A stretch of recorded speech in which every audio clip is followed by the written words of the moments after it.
저는 뭐 굉장히 뭐 여러분 투자자 여러분들께 굉장히 조심스러운 표현이지만 뭐 제가 얼마 전에 주도주가 바뀔 수 있다라는 표현을 했었거든요. 아, 네네네. 주도주가. 네. 그러니까 해당 산업이 안 좋다라는 뜻이 아니라 2차 전지가 주도주였다가 반도체 종목이 상당 부분 조정받고 나면 네.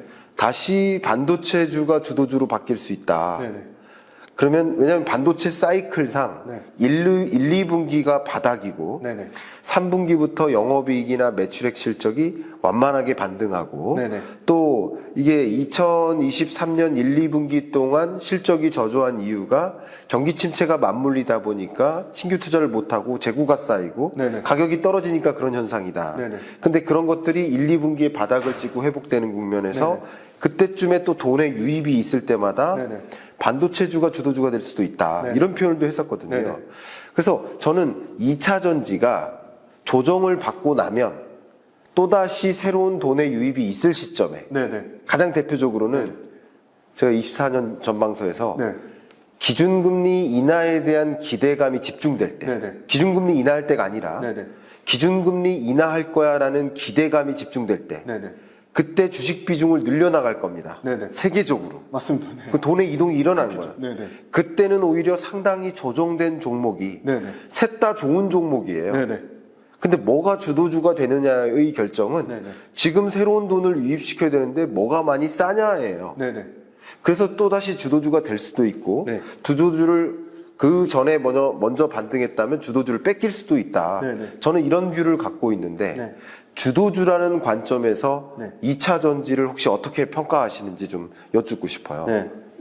엄청 좋은 질문인데요. 2차 전지가 얼마든지 주도주의 자리를 뺏길 가능성은 있습니다. 네. 그러면 냉정하게 예, 냉정하게 봅시다, 진짜. 네, 냉정하게 예, 주도주가 되려면 네.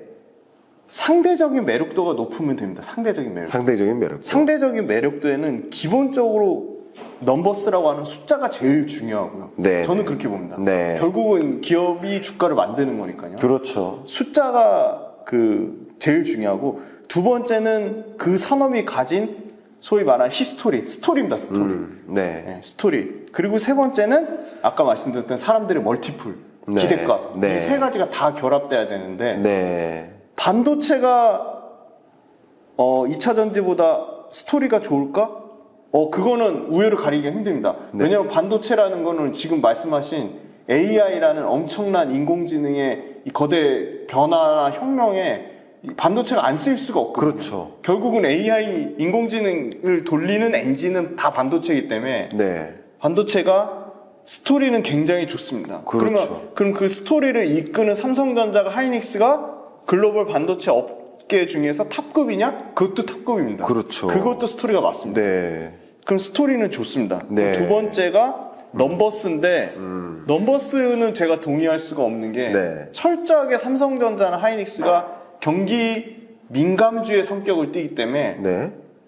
넘버스가 일정하지 않은 겁니다. 안정적이지 않다고 보는 게 저는 좀 더 합리적으로 보는 게 실적이 왔다 갔다 합니다. 네. 기본적으로. 네. 그래서 내년에는 물론 실적이 좋아질 거는 분명하게 저도 사실 더 정확한 여의도 애널리스트보다 현업에 있는 반도체 관련된 업의 종사자분들이 훨씬 더 정확하거든요. 그렇죠. 예, 예. 네. 물론 그분들이 기업에 대해서 분석은 애널리스트보다 못할지 몰라도 예. 실제 업계에 돌아가는 숫자에 대해서는 더 정확하고 민감하죠. 그분들은 자기네들 목숨줄이니까. 구매 조달 네. 계약을 네. 하니까. 그렇습니다. 그렇죠. 네. 몇 건의 계약을 네, 하고 네. 다 하니까. 생산 가동률이 어떻게 나오고 원자재를 얼마나 더 싸게 조달하고 그렇죠. 그렇죠. 예.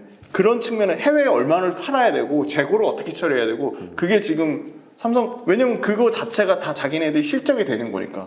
그럼 그런 측면으로 봤을 때 그럼 삼성전자가 내년에 실적이 드라마틱하게 턴어라운드 돼요. 심지어 2분기 실적 상당히 잘 나왔습니다.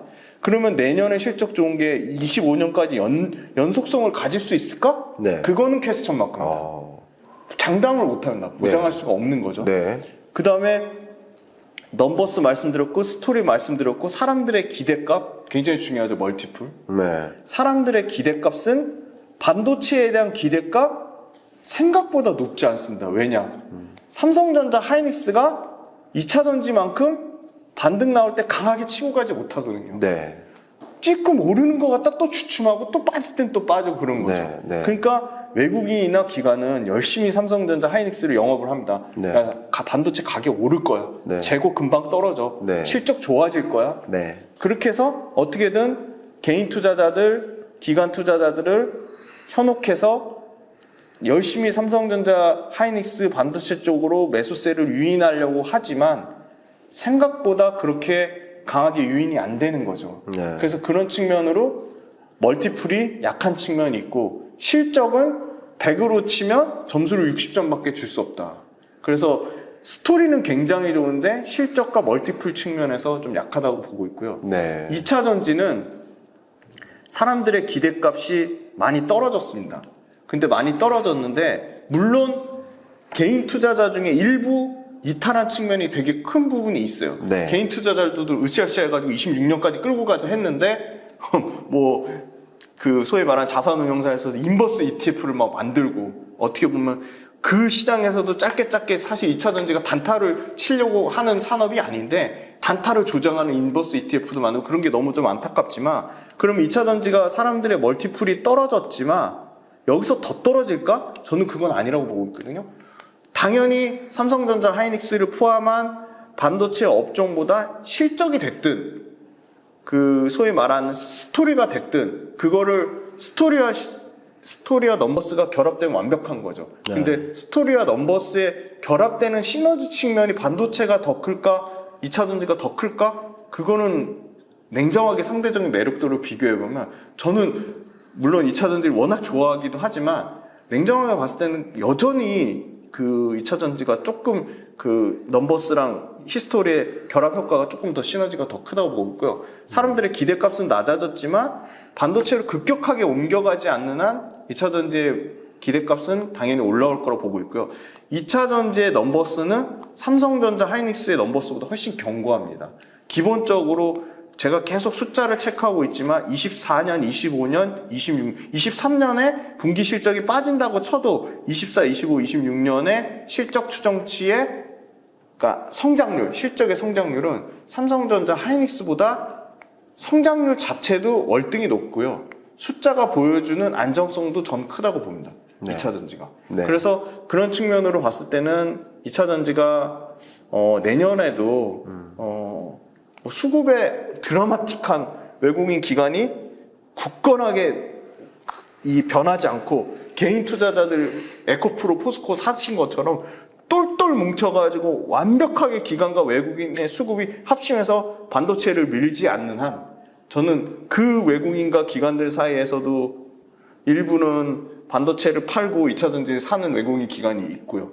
네. 물론 2차 전지를 팔고 외국인 기관이 2차 전지를 파는 개인 쪽에서도 반도체로 갈아타는 분들이 있습니다. 그럼 그 고저가 어디가 더 높을까? 네. 저는 반도체가 이제 어느 정도 적정 주가만큼 올라서 반도체가 더 이상 강하게 치고 가는 거를 못 보고 거기에 실망한 매물들이 다시 2차 전지로 갈 가능성이 매우 높다. 네. 2차 전지를 못 갔던 이유는 2차 전지가 단기간에 너무 많이 올라서 비싸다는 것 때문에 가격적인 부담 때문에 못 갔는데 교수님도 말씀 주셨듯이 2차 전지 성장성 너무 명확해 숫자 잘 찍히잖아. 그거에 대해서는 공감을 하는 거죠. 네. 사람들의 멀티플이 떨어진 거지. 사람들의 멀티플이 다 끝나서 그러면 2차 전지 다 팔고 도망가자 이런 정도의 멀티플은 아니라고 보고 있습니다. 그렇군요. 네.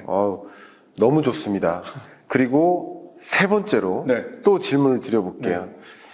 토론답게 정말 미리 논의하지 않은 맞습니다. 질문을 이거 드려도 사실 예. 제가 준비한 내용 아니고 예. 지금 교수님 말씀 주신 걸 완전히 갈아엎어서 예. 다 처음부터 다시 저희가 진짜 심도 높은 너무 감사한 게 교수님한테 감사한 거는 어떤 분도 저한테 이런 류의 질문을 단 한 번도 해주신 분이 없습니다. 예.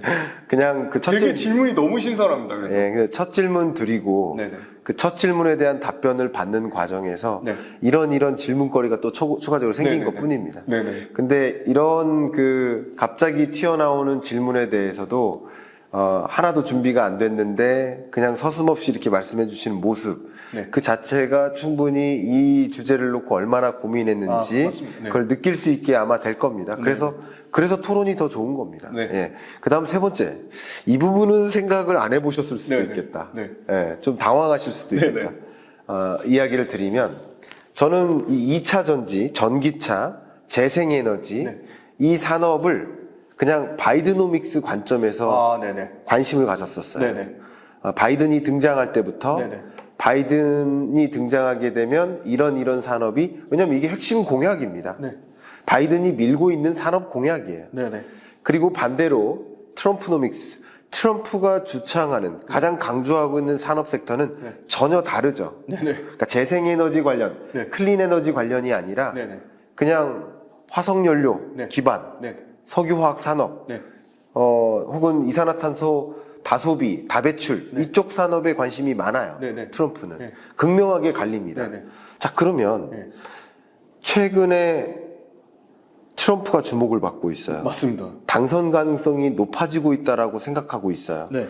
그러면 최소한 전기차에 대한 보조금 지급이라든가 네. 충전 설비 보급이라든가 네. 이런 면에서 미국뿐만 아니라 세계적으로 그런 열풍을 조금 이렇게 잠재울 수 있어요. 네네.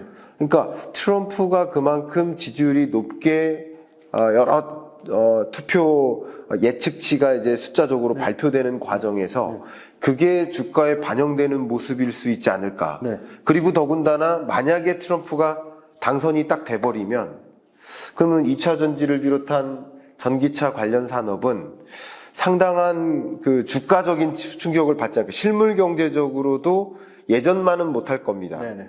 그런 것들이 또 우리가 고민해야 될 주제가 아닌가 네. 하는 질문을 좀 드려보고 싶어요. 네. 엄청나게 그 2차 전지의 부정적인 요인입니다. 부정적인 그렇죠. 요인이고 네. 최근에 주가가 빠진 부분에 저는 일정 부분은 그런 트럼프 당선됐을 때 예. IRA 수혜에 대한 상당 부분이 다 이제 되돌림 현상이 나오지 않을 거에 대한 네. 굉장히 그런 게 이슈가 많이 되고 있고 현재로서도 굉장히 큰 우려 요인으로 잡아서 2차 전지 관련되는 업체가 어떻게 보면 그 2차 전지 업체가 좀 다시 반등이 나올 만큼 충분히 싸졌음에도 불구하고 네. 못 오르고 옆으로 뭐 찌글찌글하게 기거나 다시 또 올라가는 척하다 떨어지는 그런 요인에 그 말씀 주신 트럼프노믹스가 상당히 영향을 미친다고 보고 있고요. 그렇게 보세요. 예. 예. 그게 앞으로 말씀 주신 대로 굉장히 그 지지도가 높아서 유력하게 당선되면 IRA 관련된 부분이 상당 부분 바뀔 가능성을 부정할 수는 없습니다. 네, 그렇군요. 부정할 수는 없는데, 예. 저는 결론적으로 말씀드리면, IR 부분의 상당 부분이 변경되거나 수정은 될 수 있어도, 네. 폐기 자체는 어렵다고 보는 이유가요. 네.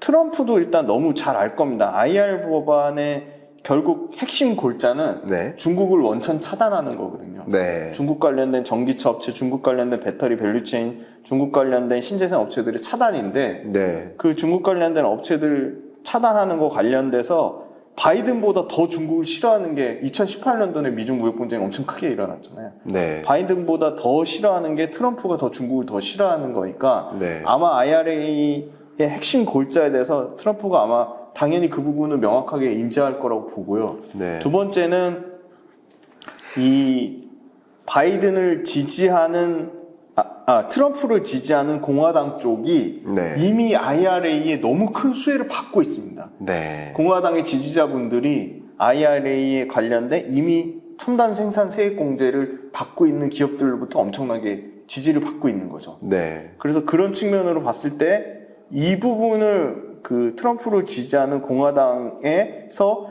IRA를 이미 혜택을 많이 받고 있는데 그거를 뒤집어 엎을 만한 명분이 굉장히 약하다고 저는 보고 있고요. 네. 그 다음에 그 세 번째는 이 IRA를 통해서 혜택을 받고 있는 여러 신재생 업체나 소위 말하는 그 CCS라고 하는 탄소 포지, 탈탄소 관련된 업체들, 전기차 업체들이 밝힌 인터뷰 내용을 일부 보면 우리는 바이든이든 트럼프든 초당적인 지지를 받고 있다. 네. 그 얘기는 민주당이든 공화당이든 상관없이 결국은 탈탄소로 가야 되고 탄소 중립으로 가는 게 너무나 중요하고 탄소 중립으로 가는데 미국이 주도적인 역할을 하는 거에 대해서 민주당이든 공화당이든 네. 전폭적인 지지를 하고 있다. 네. 그런 측면으로 봤을 때 IR 내용이 일부 수정은 되겠지만 결국은 대세를 거스를 수 없다는 거고 그러면 결국은 IRA